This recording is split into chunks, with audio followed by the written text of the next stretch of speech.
Hello, assalamu alaikum everybody. Hope you're all safe, sound, and healthy. And I'm back because this is something that I did not think was too important to talk about, as it is everybody is talking about it anyway. Plus, I wanted to glean some more authentic information about it, because as is true to the pattern of the Nawaz family, they're very late to announce anything that happens in their family because they always use it for political reasons. They announced Kulsum Nawaz's death late, just to suit their political purposes for the election. So it was very obvious that they announced the divorce of Maryam Nawaz's sons. Junaid Safdar, his divorce with Aisha Saif. That was announced again after a few months. Actually, they were separated almost immediately after their marriage. And that is again mainly because of Maryam Nawaz herself. So now, people are talking about it. Why? I'll tell you why. The thing is that people feel that Junaid Safdar has no right to appeal the people with regards to respecting his privacy in this matter. Why? Because his own family, his own mother, disregarded that respect when it came to other people for political reasons, especially Imran Khan. The vulgar addresses that she gave, the abuses that she heard, the expletives, explicit, actually, sorry, I was trying to use two different words. The explicit descriptions that she gave, claiming that he was an addict, he was a playboy, he was this, he was that. First of all, every single person and his wife knows the whole life story of Imran Khan because his life is transparent, unlike the Nawaz family or Zardari's family, which both of which have loads of secrets. They're hiding behind a lot of secrets and a lot of conspiracies and a lot of farce and a lot of lies and a lot of false narratives. Imran Khan has no narrative. He has no secrets. Everything is out in the open right from the start. Why? Because he was always in the public eye right from the start. But one thing is something that people could never believe anyway when she tried to claim that he was an addict. First of all, in my opinion, the details, the explicit details that she gave about the stupor and the positions and the symptoms and the whatever happens when one gets high. First of all, was she present? She wasn't, obviously. So how did she know all these explicit details? I think she was speaking from personal experience because, okay, this is on the record, okay, nobody can dispute this.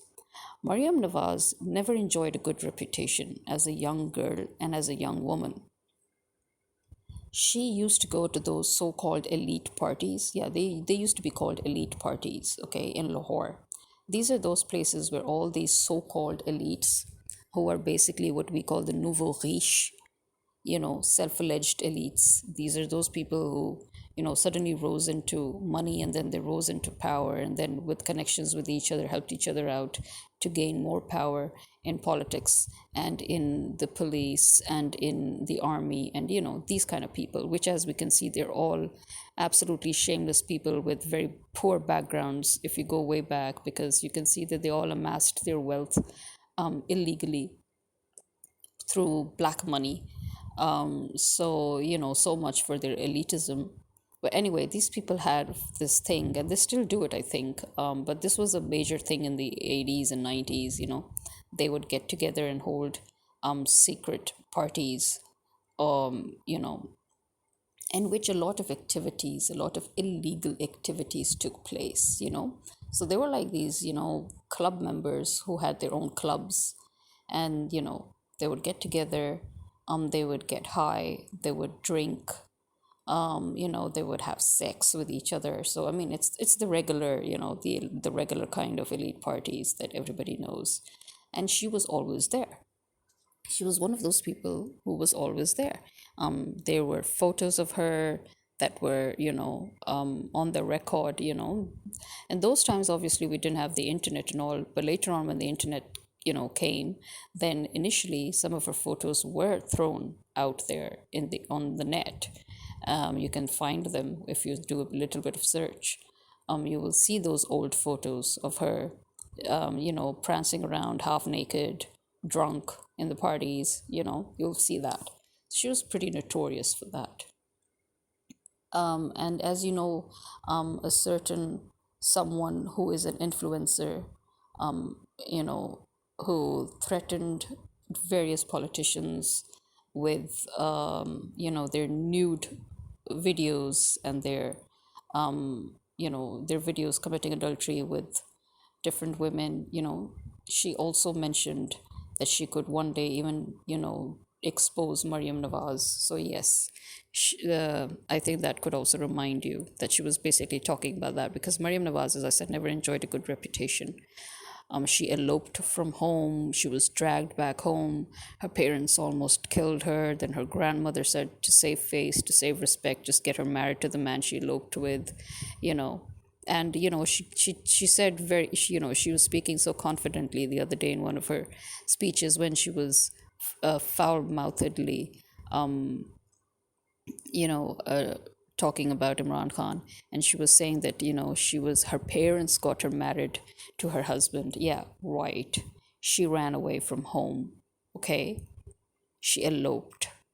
She was dragged back home. She was almost killed, and then her grandmother said, "Better get her married because she was pregnant."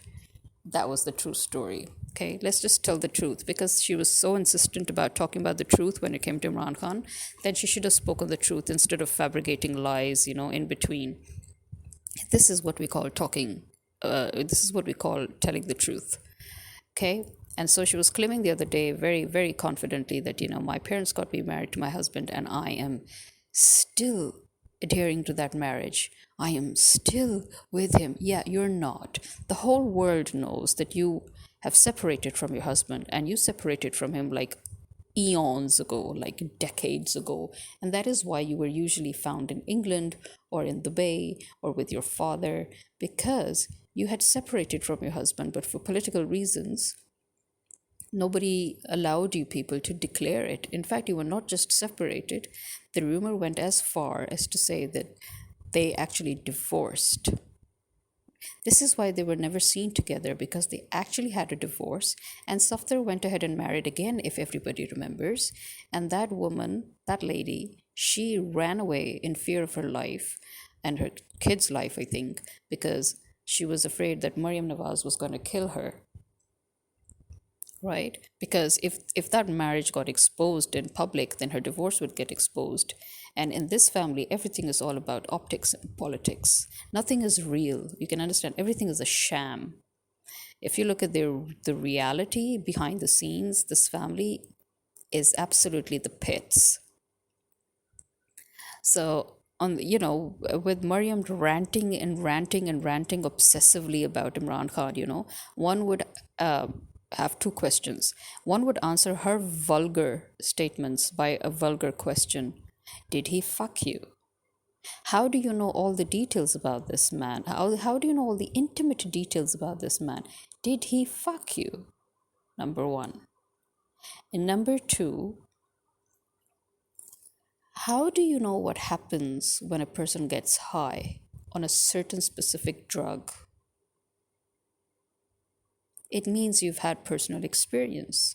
That is, there is no way you can so in great detail describe the highs and lows and the physical and mental, you know, effects of when you're high unless you've gone through it yourself. Yeah, the way she described, so basically she was describing herself when she used to get high and just putting his name on it. That is what I understood from the way she described it. Okay, now here's another thing. She dragged his marriage into court, which she had no right to. She decided that his marriage to his current wife was, a public property thing. that it was, a legal thing that had to be brought into court and had to be shamed in front of the public. He married his wife legally. There is nothing wrong about his marriage with his wife. There's nothing wrong about the fact that those two decided to get married when each of them were divorced already. There is nothing wrong that both of them already have grown up children. There is nothing wrong that each of their spouses have no problem with it. She was already divorced. He was already divorced. They decided to get married. At least they did not go around committing adultery. At least they were not each other's side pieces. Okay? To Maryam Nawaz, getting married might be a shameful act. Because in Maryam Nawaz's family, in the Nawaz family, in the Sharif family, marriage is considered a shameful act. Look at all the secret marriages Shahbaz Sharif has been doing. Why are they a secret? Tell me, what is wrong with getting married? Why is it a secret? You're allowed to get married.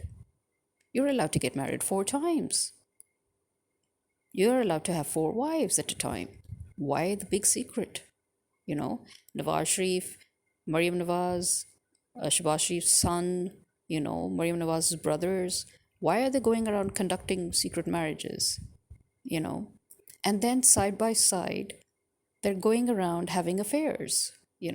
Maryam has God knows how many illegitimate children in different parts of the world, including Pakistan. And same is with her father, and the same is with her uncle Shahbaz Sharif, and the same is with Hamza, and the same is probably with her brothers.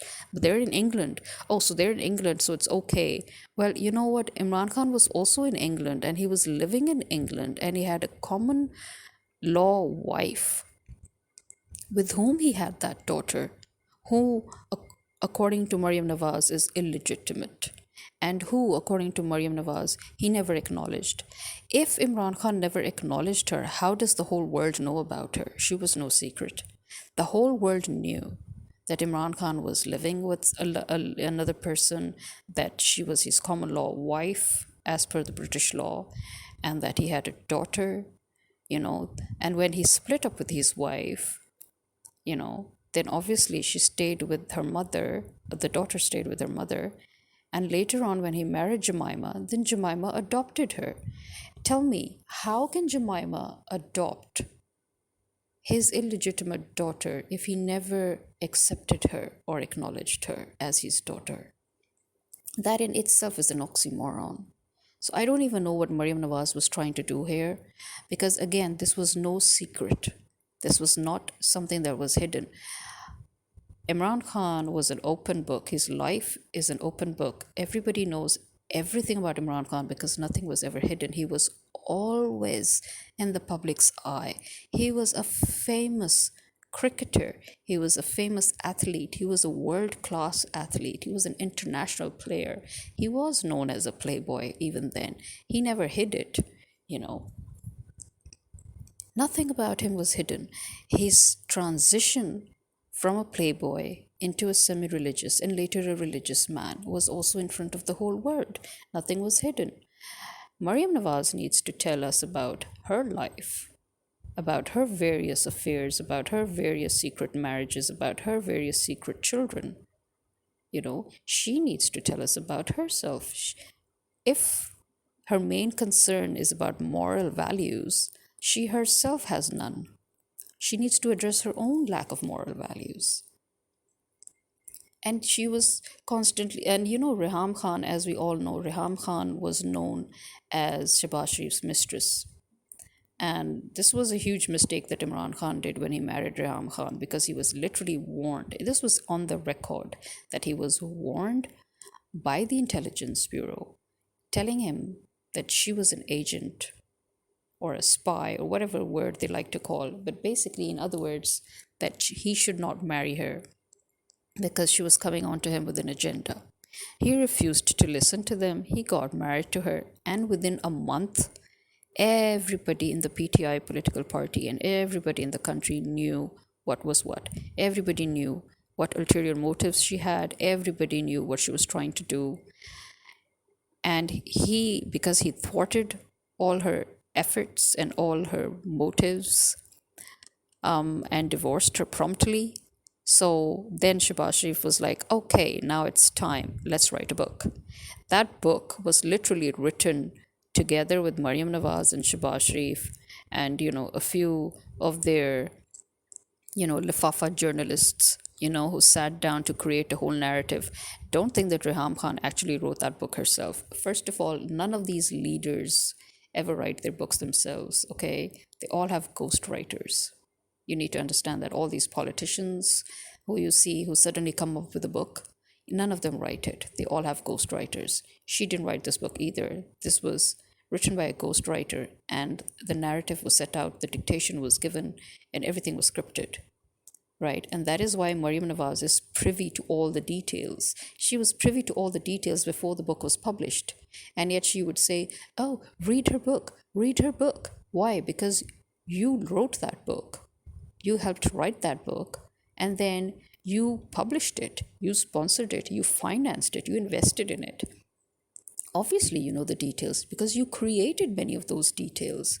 Maryam Nawaz would have been an excellent, very successful author, really. Not actually not an author. An author is too respectable a word, and she would never go into the. No, no, no. She is not fit to be called an author. She would have been an excellent script writer of an Ekta Kapoor production. Yes, she's perfect for that. Those unrealistic, overly fantasized scenarios, those weird backdrops, and those weird dialogues, and those weird out of the words scenes, and those characters that can never exist in real life. Yeah, yeah. Mariam Nawaz was created to be an Ekta Kapoor writer, you know. She should have worked with Ekta Kapoor in her productions. She would have made millions making the drama. She didn't have to, depend on Pakistani public's taxes to make millions. And Maryam Nawaz also, created such a hullabaloo about Imran Khan's personal life, private life, dragging it all out into the mud when there was nothing. So she created a lot of it. And now, but her own family is filled with mud. Her own personal life is filled with mud. So that's why, this is a tactic.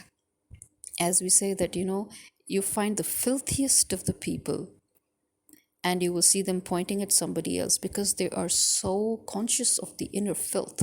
They're so conscious of their inferiority.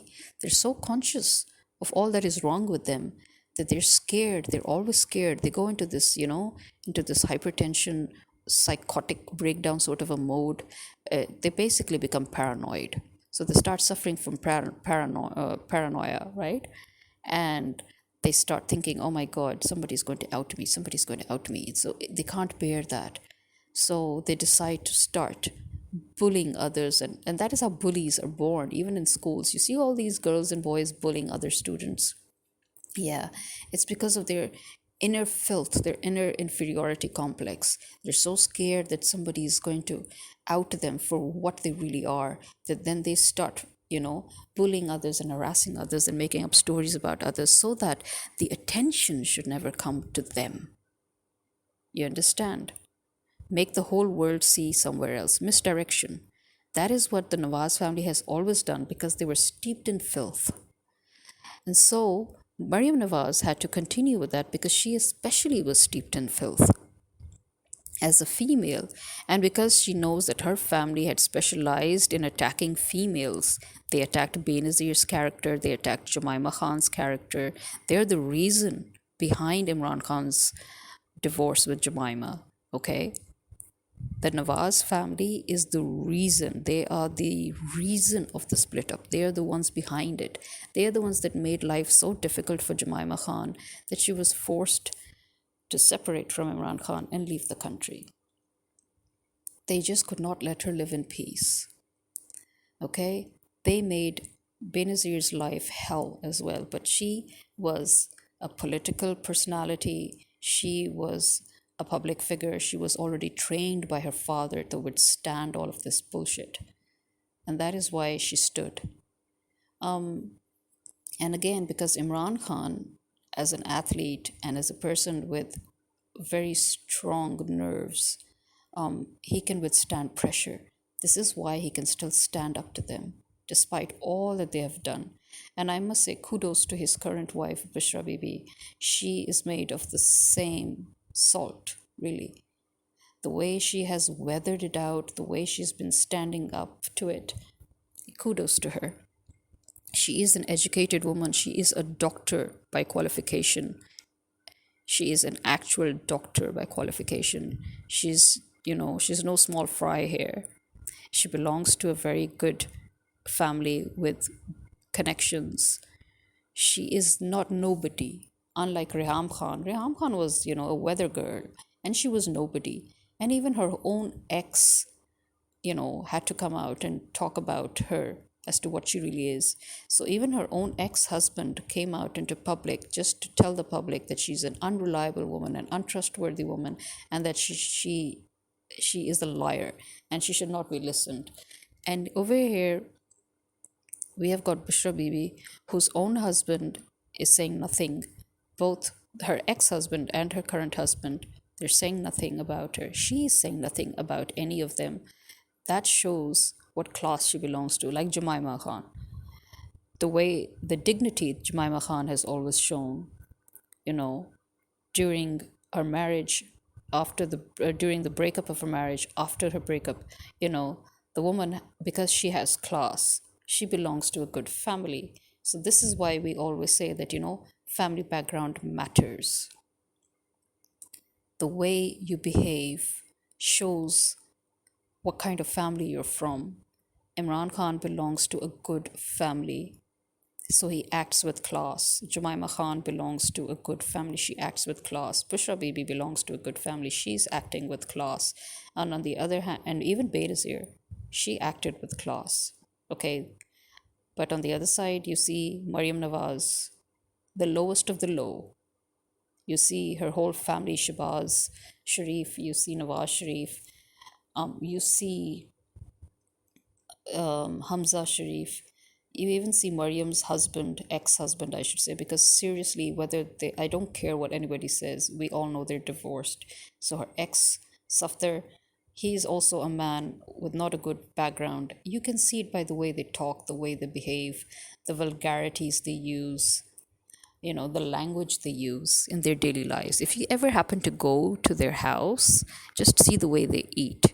You will hate food for the rest of your life. And this is a direct quote from a very, very senior journalist who happened to have had the misfortune to do that.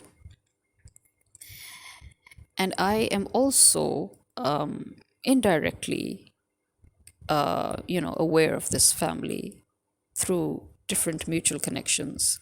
I can tell you there's nothing good to be said about them. Period. But the point here is, again, the reason why everybody's talking about Junaid Safdar's divorce is because Maryam Nawaz seems to have been directly involved with it.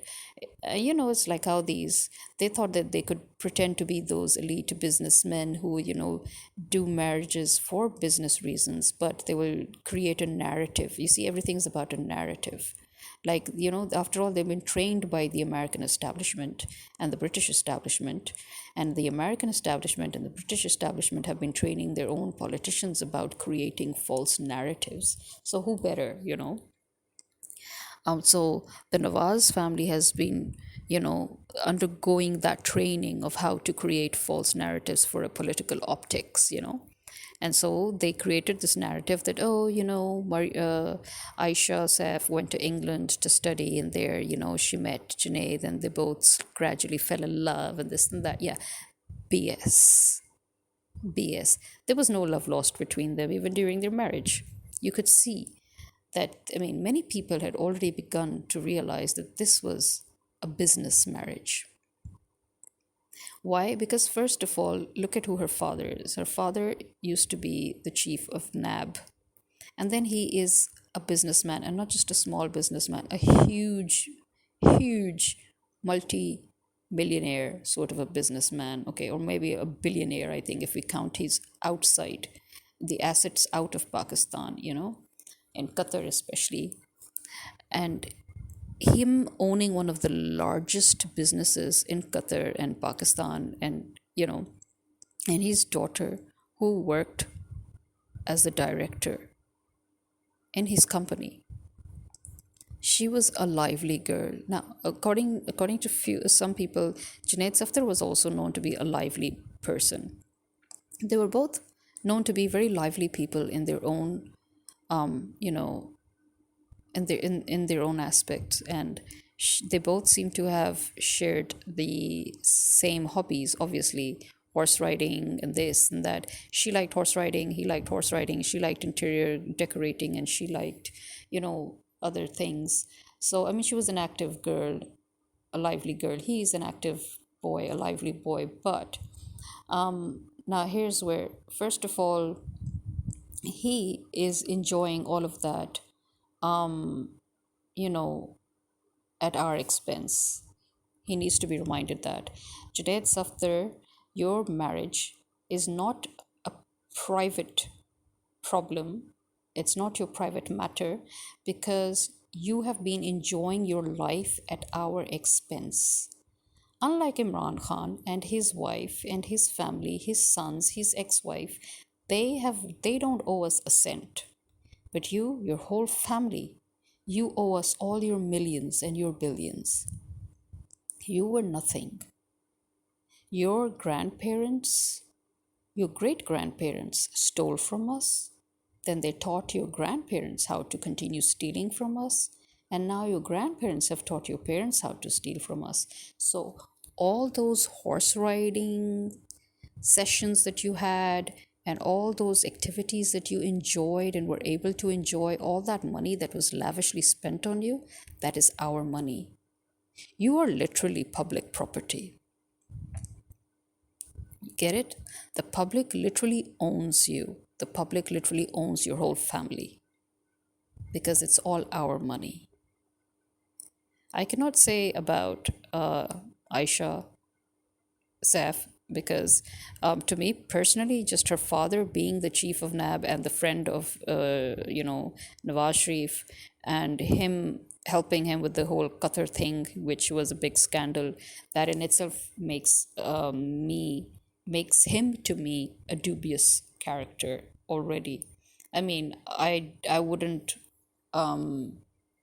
also refer to him as somebody who is a white businessman. I think he also has earned his place through black money, some of which may probably be public money as well. After all, as I said, these were all corrupt people who worked together to do corrupt deeds, to steal the money from people, so yeah, I mean, I'm sorry. But anybody who is a friend of Nawaz Sharif, and anybody who worked alongside Nawaz Sharif and the government in any capacity, you know, definitely in my book not an honest person, cannot be, and no honest person can be anywhere around this family or work with them. So yeah, sorry, but yeah, I also find you know Mr. Saf's wealth dubious. But the point now here comes is that whatever it is, Mariam Nawaz seemed to also obsess over Imran Khan's you know sexual orientation, and or should we say his sexual preference, sorry. And she was very obsessed with it, and because I remember that, Shabazz Sharif and Mariam Nawaz had sort of worked it out with Reham Khan that she should call him gay. She tried it once, it backfired, and after that she never did it again. But she thought that, if she would sit and be that typical, bring her BBC coy weather girl voice and so coyly say, oh, yeah, I think he was gay. So yeah, I always wondered why they would suddenly say that. I mean, either he's a playboy or he's gay. Like, stick to one thing, right? So I think I'm getting it now. Why the gay narrative? You know, from the playboy to gay. I mean, that narrative. Why the change? Because apparently, Mariam Nawaz's own son is known to swing both ways. So Junaid Safdar is known to swing both ways. And so, and also he was known to have a specific preference for foreigners, not desis. He swung both ways, but never with desis. His preference was always the foreigners that he had, probably got the whole taste of from. And on the other hand, we obviously already know about the sexual preference of Bilawal, you know. So I think because the two families suffered from this, on the one hand, you had Zardari's son Bilawal, who was said to be gay. A majority people kept on and on saying it, and some people actually started saying that it's not a rumor, that, some of the hidden sources came out to say that, yeah, no, this is not a rumor, he really is gay. And on the other side, now we're finding out that actually Mariam Safdar's son, Junaid Safdar, swings both sides. In other words, he's bi. And so, he didn't want to marry. And well, forget about him not wanting to marry. As far as I could see, even Aisha probably never wanted to marry him. And she was just, because, she was brought up with more sophistication. She was educated lady with a lot of experience in her field, working in her father's company. So, I mean, she was like, a very well, I mean, she was brought up as a lady, let's put it that way. Okay. So I don't know and don't care how he was brought up, because to be very honest, as I said, this whole family, very dubious. Their very upbringing is very dubious. If you look at the environment at home, yeah, not sophisticated, the very opposite. In fact, Maryam Nawaz, the way she is outside, when she rants and she raves and she abuses and she, uses vulgar language, this is really how they are all, how all of them are at home. They're even worse. Okay, so if you're born and bred in that kind of an environment, you can imagine what kind of environment Junaid Safdar has, and probably how he speaks at home, you know. So you have that, the way Aisha speaks and the way in his family people speak, that in itself is a huge factor. Mind you, the way you communicate with each other, that in itself is a huge factor as to whether you can settle in or not. And again, for her father to marry her off into this family, I'm sorry, but no respect. No respect there. What kind of a father gets his daughter married into a family that is known? I mean, they are known for their corruption, for their violence, for their aggression, for their assaults. I mean, what made him think they would treat his daughter any differently? Seriously. What is wrong with that man? Like, seriously, what was he going to benefit by throwing his highly qualified, well rounded, independent daughter of the modern world, throwing her into that family? What the frack was he thinking? You know, I'm sorry, but I wouldn't consider him a father who was really sincere towards his daughter. I would think that any father would never want their daughter to marry somebody who is even remotely dubious. And this whole family is like a wanted family. I mean, Nawaz Sharif is a wanted man. He's a fugitive. Literally, legally, he's a fugitive. Shabazz Sharif is a criminal, again, a wanted person, because he keeps dodging the system. The whole family are wanted for treason, for blasphemy, for all the cases that they were basically trying to push onto Imran Khan. Half of those cases actually apply to them, you know, and those are legitimate cases against them. They claimed that the cases against Imran Khan were legitimate. Not a single case could be proved legitimate. And that is what fueled the public rage even more. And because all those cases actually applied to them, to the whole family. The whole family actually needs to be put to jail. And this is a fact. Okay, this is not anybody just slandering them. These are legally recorded facts. Okay, so anyway, nowadays, as we say, when it comes to money and business, you can't even trust your own parents. So here is a perfect example of that. Aisha's father throws her into this marriage, So forget about whether Junaid wanted to marry her or not. To me, the real question is, did she want to marry him? Because they were both obviously not interested in each other, according to many sources who have shown evidence that during the wedding, they everything was for optics, and it was as if they were just changing sets for Hollywood or Bollywood, So as in everything was basically staged. The whole wedding was supposed to be this, and again, at whose expense? Yeah, let me remind you, Junaid Safdar, your whole wedding was also at our expense. Not a single cent of it belonged to your father or your mother or your grandfather. Okay? Every single cent used on all the events of your wedding, that extremely lavish wedding that took weeks and months, yeah, that was at our expense. Which is why, yeah, we cannot respect your privacy. You should have thought about privacy when your mother was busy disrespecting Imran Khan's privacy, who, by the way, his privacy literally is his privacy. Because you know what? He doesn't owe us a cent. His life is really his own. But your life, your very wedding, is owned by the state. You used our tax money to get married. And now again, you will probably use our tax money in your divorce proceedings to pay her alimony. It's not like it's going to come out of your pocket. What do you even do?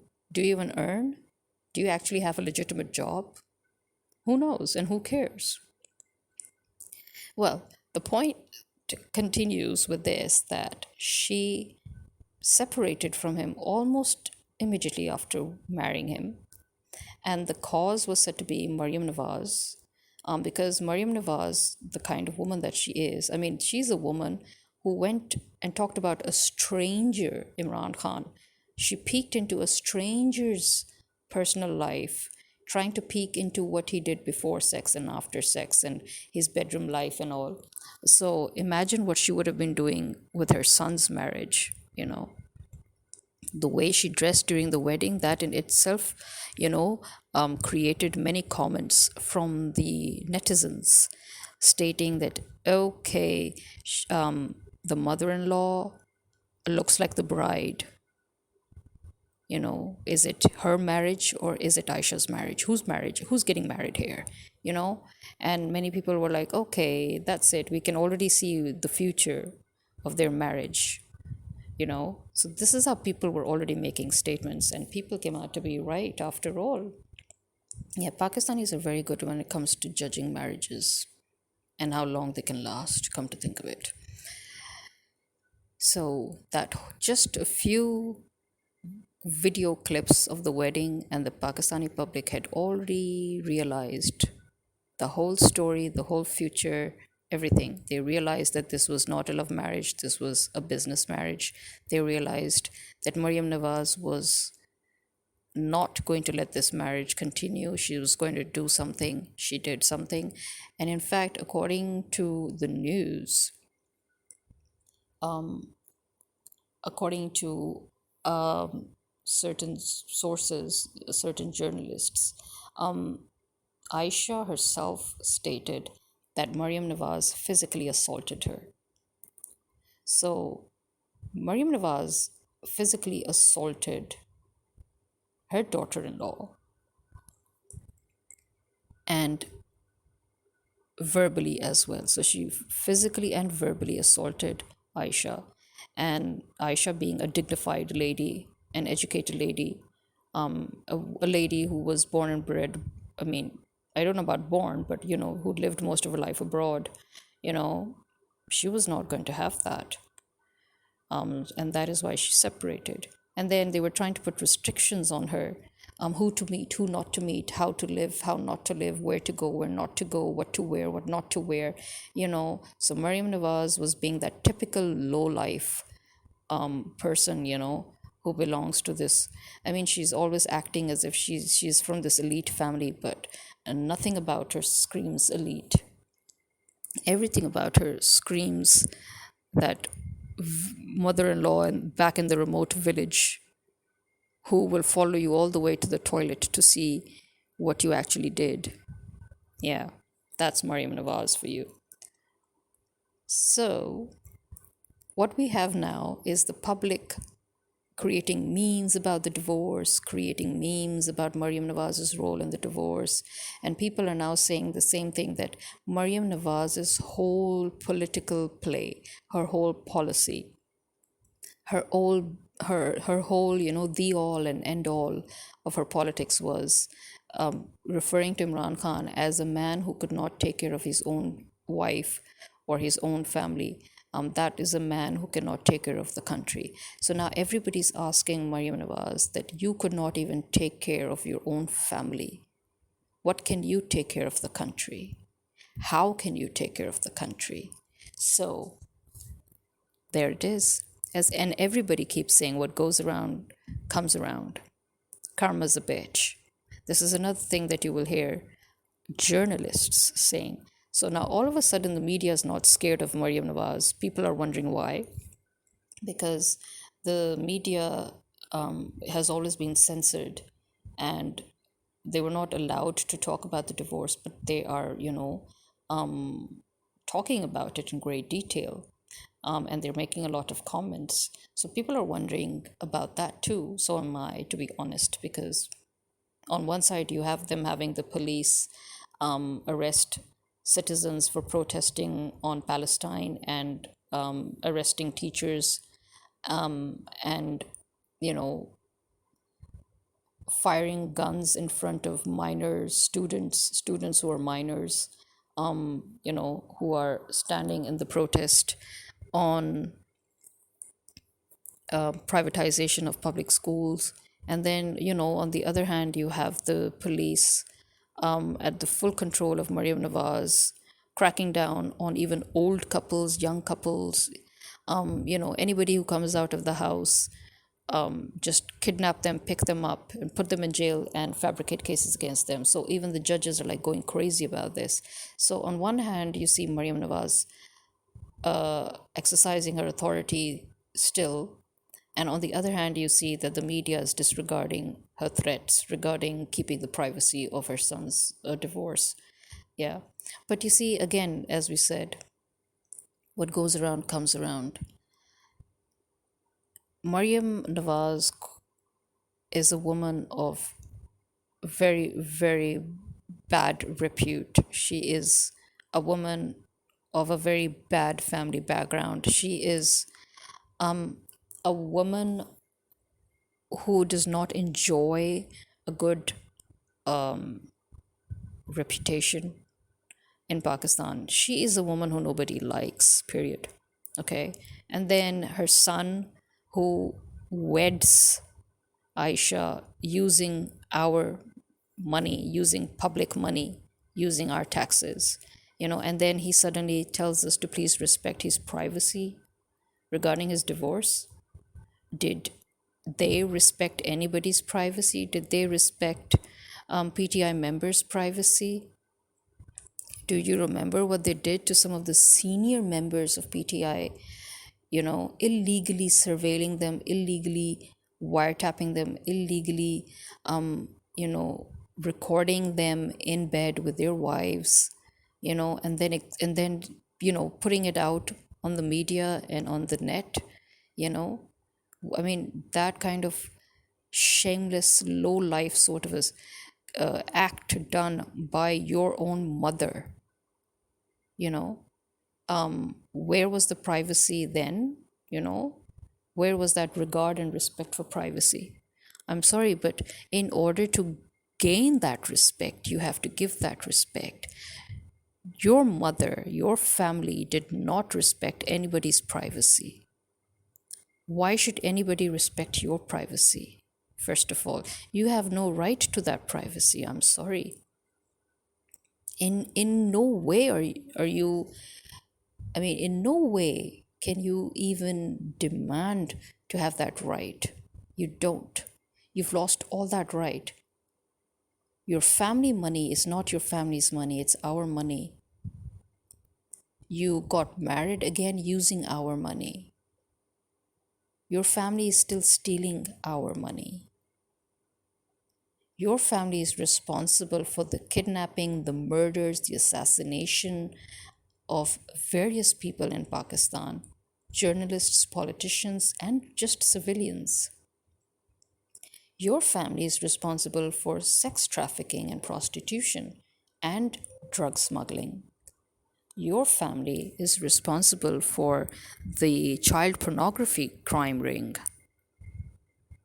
Your family is responsible for illegally surveilling judges and politicians in their own private personal space and then exposing the footages on the media.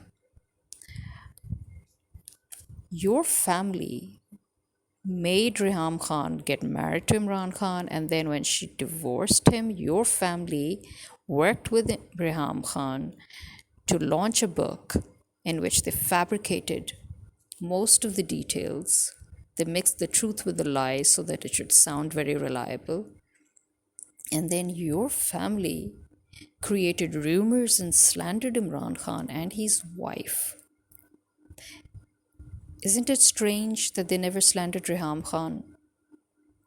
Isn't it strange that they only slandered Jumaima Khan and they slandered Bushra Bibi? Isn't that strange? What privacy are you talking about? Your mother verbally and physically abused your wife.